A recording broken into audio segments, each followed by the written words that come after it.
빌라 입장에서 왜 망했냐? 토트넘 입장에서는 4골 폭발을 어떻게 한 거냐? 네네네. 미쳤네. 이걸 분석을 한 거죠. 사실 두 팀이 4위를 놓고 싸우고 있었잖아. 빌라 입장에서는 무리할 필요가 없다고 판단했을 것 같아. 이 문제는 토트넘이에요. 이걸 가만히 보는 팀이 아닙니다. 사실 약간 근본이 없어 점수. 토트넘. 근본이 없다고? 아니 왜 그러냐면 일단 소니 압박하는 거 한번 보실래요? 예. 채널링을 걸 때 모든 토트넘의 저 하얀 유니폼 입은 선수들 보세요. 다 1대1 마크라고. 다 한 명씩 맡고 있네. 근본 없어 이런 축구 없어요. 반더벤하고 로메로 한 명 한 명씩 마크하고 있죠. 네. 아니 페노도 축구 분석 많이 하지만 센터백이 저 하프라인에서 한 명 한 명을 마크하고 있으면 뒤에 스페어로 둔다고 3대2 상황을 만든다고. 근데 저렇게 2대1을 누가 만들어? 근본이 없게. 근데 이 근본 없는 이 무대뽀 전략 이게 빌라가 여기서 맛을 가기 시작하는 거야. 이 새끼들 뭐지? 네. 4대0 완승입니다.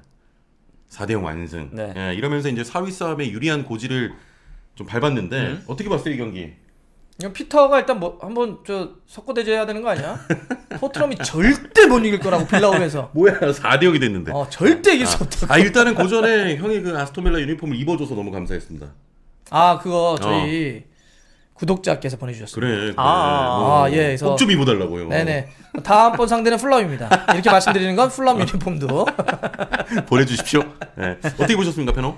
그러니까 라인 올리는 팀에게 손흥민이 얼마나 또 강한지 내용도 좀 볼 수가 있었고 네. 그리고 아스톤 빌라가 약간 자멸한 게 아니 왜 저 네. 맥기니 왜 저거 갑자기 달려와서 갑자기 발끈해서 왜 그래. 로우킥을 날렸을까? 이 미친놈이야.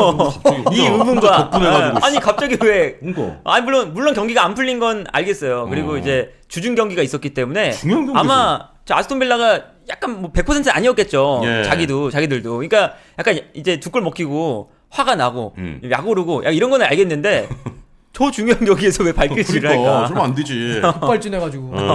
그리고 이제 저 손흥민 선수가 저는 저 91분, 94분 저 골이 다 손흥민 선수가 관여가 된 골이잖아요. 근데 약간 이게 손흥민 선수라는 그 존재가 포스테코글루 감독의 축구를 약간 상징하는 선수구나. 왜냐면 이제 포스테코글루 감독이 약간 그 이정효 같은 과잖아요. 2대0, 3대0 한 명 퇴장 공격해 이거잖아요. 그렇지. 근데 라인 절대 안 내리죠. 토트넘 선수들도 그렇고 아스톤 빌라 선수들도 그렇고 약간 좀 이젠 끝났다. 특히나 저 베르너 골 나올 때 다 그냥 멈춰서 있는데 갑자기 손흥민 선수가 갑자기 막 뛰는 거예요 혼자. 그러니까 이게 아스톤 빌라도 막 당황해서 무너지고 거기서 막 득점 나오잖아요. 네. 그런 이제 마지막까지 집중하고 마지막까지 막 공격하고 싶어하고 그런 이제 마음들이 약간 손흥민 선수가 이 팀의 주장이구나. 그렇죠. 상징적인 선수구나. 네, 상징이죠 지금. 네. 그 주장의 상징성, BBC도 이번에 골 넣으니까 진정한 주장이다 이란 말을 하기도 했던데 그 베르너가 골 넣었을 때 베르너를 막 밀어주는 장면. 옛날 히사르송 밀어주면서 서포터석으로 밀어서 오늘의 주인공은 히사르송입니다. 이번에는 베르너입니다. 이거 있고 저 맥킨이 퇴장당할 때 미친놈이 막 그거 때렸잖아. 우독이 막 날아가고 그때 로메로가 또 빡쳐가지고 로메로가 말렸지. 하니까 와 소니 가서 로마한테 가서 야 로메로 너 진정해. 맞아. 그런 것도 확실히 진짜 이게 딱 중심이 됐어. 네, 맞아요. 됐습니다. 네, 토트넘의 상징입니다. 그래서 이제 손흥민 선수가 이번 경기 한 골 2개 도움을 또 기록하면서 사무국 선적 MOM에도 올랐는데 여러 가지 또 기록들이 나왔습니다. 자, 보시면 토트넘 이제 역대 득점 공동 5위가 됐습니다. 클리프 존스랑 이제 같은 이제 한 골만 더 넣으면 넘어요. 그렇죠. 골 많이 넣었다 진짜. 저기 밑에 그게 저런 거예요. 그러니까 전설적인 토트넘의 역사에 골 많이 넣었던 전설들. 예. 해리케인 정도하고 손흥민 정도, 조맨 데포도 있네. 요 정도가 요즘 사진이잖아. 나머지는 저기 여기도 있네요. 근데 다 보면 봐봐. 다 그냥 옛날 사람들이야. 옛날 분들. 여기에 들어가 있는 거야 지금. 이 사진만 봐도 그냥 이게 얼마나 대단한 줄 알아. 네. 일단 뭐 계속해서 역사를 좀 써내려 가고 있는 손흥민 선수고. 파워풀 사진이야. 클리프 존스도 이제 축하한다 이렇게 글을 남겼어요. 공동 5위 됐거든요. 네. 요거 이제 깨질 겁니다. 나 솔직히 그리고 클리프 존스 아까 공동으로 됐잖아. 네네. 난 저분 돌아가신 줄 알았어. 나 몰라. 살아계셔. 갑자기 저분이 트위터로 야 소니 축하해. 왜 그래? 저분 살아계시는구나. 예. 자 그리고 이제 몰랐어. 살아계시 몰랐어. 솔직히 몰랐어 나. 야 지금 이제 리그 14골 그리고 8개 도움으로 공격 포인트도 지금 20개 돌파해서 8시즌 연속 20개예요. 꾸준합니다 진짜. 아 그렇죠. 예. 이게 뭐 참 대박 기록이지. 이게 진짜 꾸준함을 입증하는 거고 그쵸, 골뿐만이 아니고 도움까지 이렇게 되면서 손흥민 선수 14골로 득점 공동 4위인데 지금 옆에 보시면 도움이 8개로 6인데 8개죠 8개. 8개로 6인데 트리피어랑 지금 2개 차이야. 이것도 좀 어떻게 보면 가능할 수도 있잖아요.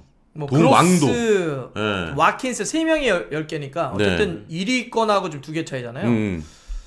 이러면은 득점왕도 대단했는데 어쨌든 도움왕도 한번 해볼 그렇죠, 수 있는 그렇죠. 근접이죠. 그렇죠. 네. 진짜 근접인데 이거는 저는 이렇게 봅니다. 그러니까 손흥민이라고 하는 선수가 참 위대하다라고 하는 건 시즌이 거듭되면서 자기의 결핍이 있거나 부족한 것들을 계속 채우면서 진화한다는 거 있잖아. 네네. 근데 그거에 정점을 보여주는 게 이번 시즌 중에 하나인데 해리케인이 딱 나가니까 해리케인의 가짜 9번 롤 약간 내려와서 해리케인이 찔러줬던 어시스트 역할을 소니가 해주더라고.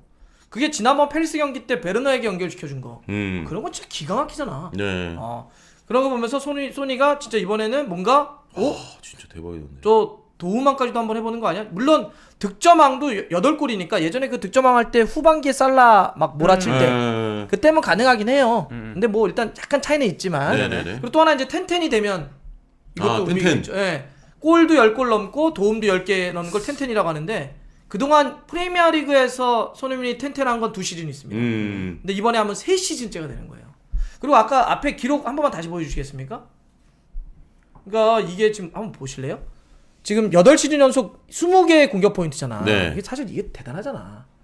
이번 시즌 22개인데 여기서 대박이 뭔지 알아요? 앞 시즌들 한번 보실래요? 여러분들 이거는 프리미어리그만 얘기하는 게 아니라 다 모든 대회 포함한 겁니다. 공식 대회. 앞에 대회 보세요. 바로 직전 47경기, 45, 50경기도 넘었죠? 근데 이번 시즌 25경기에 저거 기록한 거예요. 그럼 경기 수가 지금 반밖에 안 되는데. 순도가 이번 시즌 대박이에요. 순도가. 진짜 대단합니다, 대단해요. 자, 일단 뭐 손흥민 선수의 여러 기록도 이야기를 좀 나눠봤는데 지금 이렇게 에메리 감독의 아스톤 빌라 잘했잖아요. 네네. 잘했는데 이번 경기 완전히 무너졌습니다. 그래서 어떤 부분이 조금 부족했는지 아스톤 빌라가 어떤 부분이 패착인지 좀 보고 싶은데. BBC의 MOTD. 네네. 거기서 분석한 내용입니다. 지금 보니까 위에 거 보니까 오른쪽이 평균이고 시즌 평균이고 요게 이제 토트넘 경기인데 뭐 유효슛 그리고 점유율 다 밀렸네. 그러니까 지금 반올림 대충 할게요. 예. 아스톤 빌라가 시즌 평균 유효 슈팅을 경기당 한 6개 때린다는 거예요. 근데 이번 토트넘 경기 하나 때렸습니다. 평균 점유율 54인데 이번에 31로 뚝 떨어졌습니다. 네네. 그다음에 그 상대 박스에서의 터치가 원래 30번 정도인데 이번에 22번으로 줄였죠.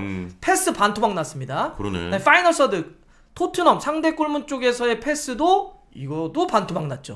124개에서 63개. 그러니까 이번 경기가 완전히 망한 거야 빌라가. 그럼 왜 망했냐 이거를 BBC가 분석을 한 겁니다. 좀 봐야 될 것 같아요. 그러니까 빌라 입장에서 왜 망했냐? 토트넘 입장에서는 4골 폭발을 어떻게 한 거냐? 네네네. 미쳤네. 이걸 분석을 한 거죠.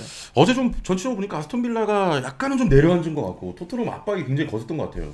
그러니까 아스톤 빌라가 아까 말씀드렸던 것처럼 유럽 대항전이 있었어요. 근데 그게 이제 수요일 이때 있는 게 아니라 금요일에 있었습니다. 그러다 보니까 체력적으로 약간 딸린 것 같아요.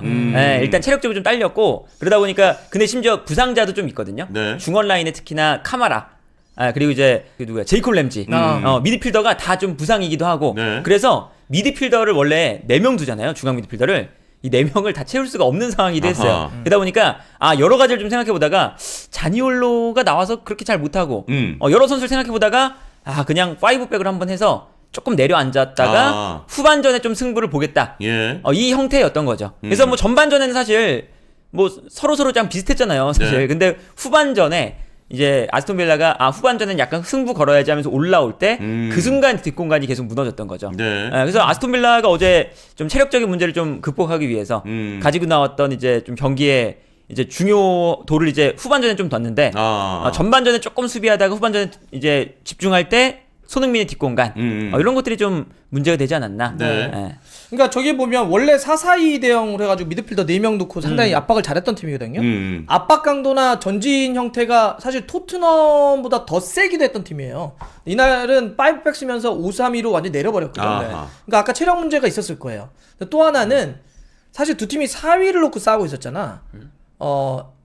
빌라 입장에서는 무리할 필요가 없다고 판단했을 것 같아. 승점이 좀 앞서 있으니까. 앞서 있었지. 만약에 정 비교도 큰 문제가 없지. 승점이 유지되는 거니까. 네네. 난 그것도 계산이 있었다고 봐요. 그래서 근데 이게 결과적으로 패착이 돼 버렸어. 네. 자, 다음 한번 볼까요? 일단 좀 이거는 딱 그 5-3-1을 섰던 걸 보여주는 겁니다. 네. 이 문제는 토트넘이에요. 이걸 가만히 보는 팀이 아닙니다. 이제 사실 약간 근본이 없어 전술. 토트넘. 근본이 없다고? 아, 이게 왜 그러냐면 일단 소니 압박하는 거 한번 보실래요? 예. 이게 BBC 자료, BBC가 분석한 겁니다. 저 소니가 저 마르티네스 골키퍼가 빌드업 하려고 할 때 저 채널링 건다는 거 아니에요? 압박해 들어가는 채널링을 걸 때 우도기하고 포로 양쪽 풀백이 저 측면 쪽으로 내주는 선수들을 향해서 압박해서 들어갈 준비를 합니다. 네. 그리고 모든 토트넘의 저 하얀 유니폼 입은 선수들 보세요. 다 1대1 마크라고 있어요. 다 한 명씩 맡고 있네.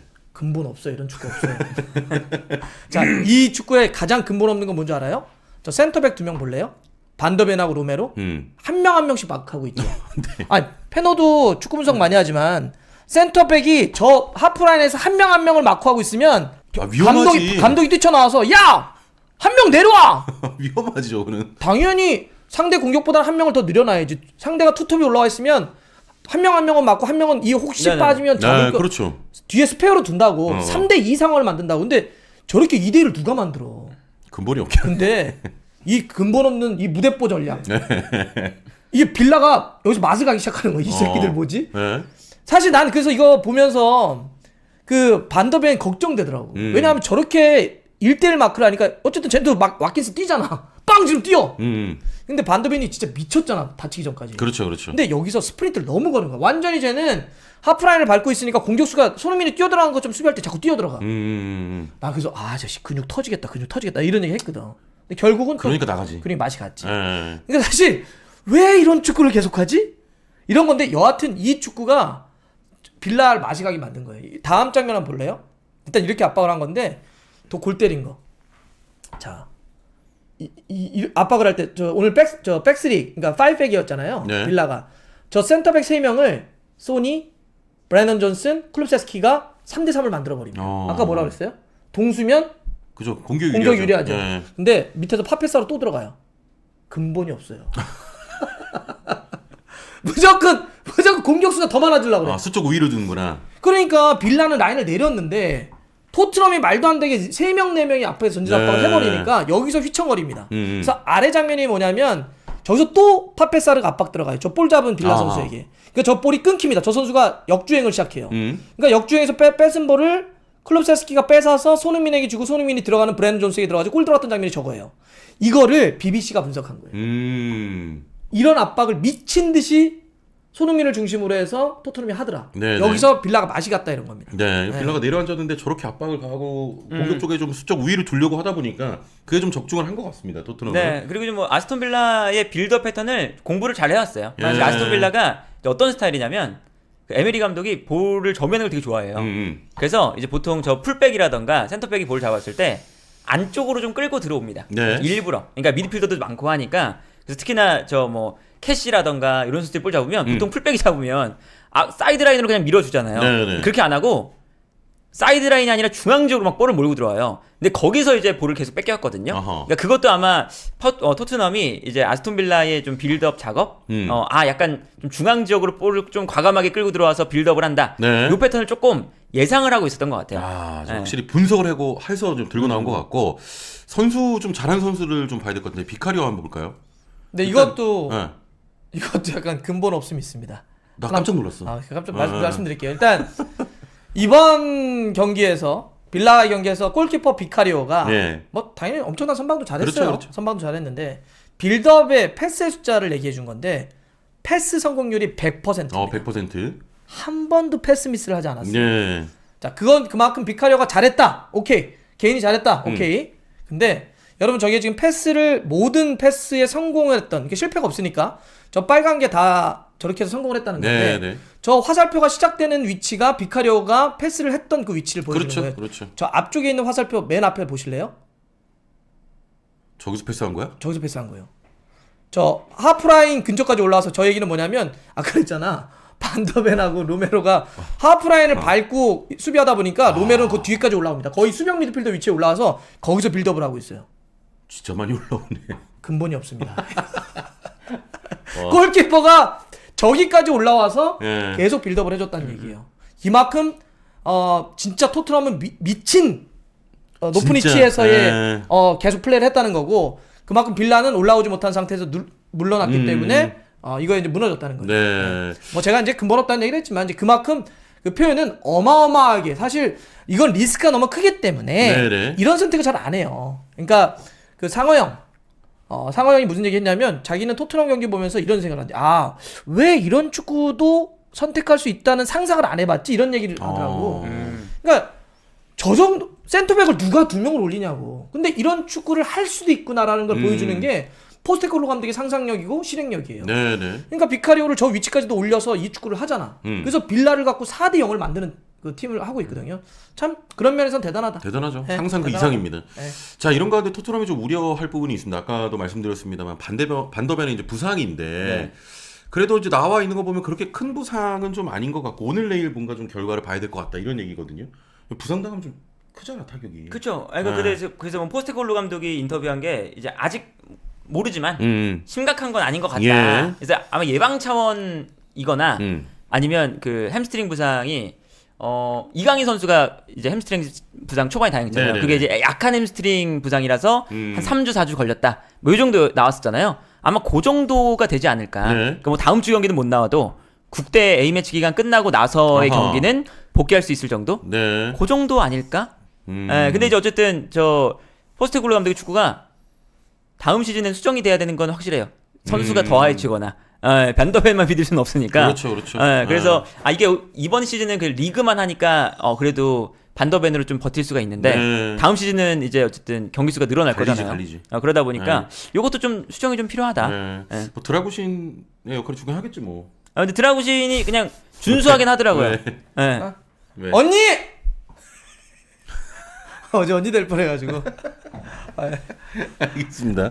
전술 분석이고 뭐다 상관없습니다. 제가 플럼 옷만 구해가지고 입으면 그럼 돼. 네, 다 끝납니다. 그럼 돼. 네, 제가 다 자, 하겠습니다. 예, 이제 그 사위권 싸움에서 토트넘이 조금 유리한 고지를 밟았는데 그러면서 이제 옵타가 이 경기 이후에 토트넘의 4위 확률을 48%, 빌라를 47%로 놨습니다. 내놨습니다. 토트넘이 올라갔어. 약삭 빠른 옵타. 저런 이상 누가 못해, 그지? 토트넘 이기니까 재빨리 4위의 확률을 토트넘이 48, 네. 빌라 47로 내리는. 자, 이제 이런 만약에 약삭빠른. 지금 현재 순위표 띄워드렸습니다만 토트넘이 한 경기 더 치러서 이긴다는 가정이면 네. 자력으로 이제 4위가 가능한 상황이 됐어요. 그럼 맞아요. 네. 붙었어요. 붙었어. 첼시를 이기면 되죠. 네. 첼시 이기면 되죠. 첼시 이기면 되죠, 첼시. 그렇죠. 예, 한 경기 못 치른 경기가 첼시니까. 지금 네. 플럼이 다음 주말인데 12위니까 음. 못 해볼 건 없는데 근데 이제 약간 또 물러날 때 토트넘이 힘들 때가 있긴 있으니까 네네. 봐야죠. 네. 그러니까 자. 이게 이제 뭐 토트넘이 유리해졌다 이게 아니라 어제 졌으면 이제 약간 좀 차이가 나는데 가까워지니까 이제는 어느 누구도 갈지 모르겠다. 그렇죠. 그렇게 되는 그러니까 이제 거죠. 한 경기 한 경기가 엄청 중요해진 거죠. 맞아. 뭐 어제 이겼다고 해서 토트넘이 뭐 대단히 유리하고 그런 상황은 아니기 때문에 그렇죠. 일단 그래서 한 경기 한 경기가 참 그렇죠. 중요할 것 같아요. 예.